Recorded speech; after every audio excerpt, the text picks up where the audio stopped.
Prijatelji, u moj novi video, ja sam Čika Crvas. U današnjem klipu radimo jedan od najpoznatijih i najkorišćenijih PVO sistema, a to je CubeApp EM1 ili kako se kaže 2K12 Cube. Ovo je današnji klip koji sam sada napravio i želio bih da podelim s vama i tako dalje. I ajmo da krenemo. 2K12 Cube je oznaka za raketni sistem protiv vazdušne odbrane. Samohodna baterija sistema Cuba M namenjena je za otkrivanje, identifikovanje, uništenje ciljeva u vazdušnom prostoru u različitim meteorološkim uslovima i u uslovima elektronskog ometanja. Centralni komitet Sovjetski savez je 21. jul 1958. godine podneo zvaničan zahtjev za razvoj mobilnog protivvazdušnog sistema malog i srednjeg dometa.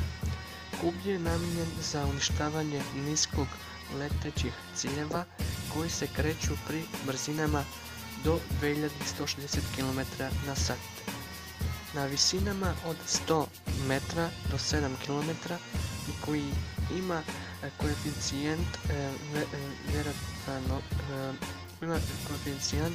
pogotka veći od 0,7 radijusu od 20 km, to znači da 7 do 10 ispaljenih raketa garantuje pogodak cilja koji je udaljenosti od 20 km od položaja lansiranja.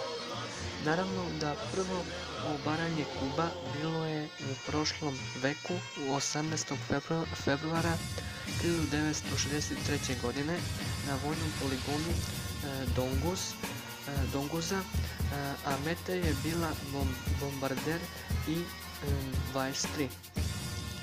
U 1957. godine do 1966. godine Cube je prošao brojna rigorozna testiranja da bi 23. januara 1960. godine zvanično ušao u naoružanje Sovjetskog saveza. Dobro znate da je 250. brigada to je za PVO 250. brigada to je za PVO avione. Srbija naravno ima ovakve sisteme. Ovaj PVO sistem koristi blizu oko 14 do 15 zemlje i tako dalje.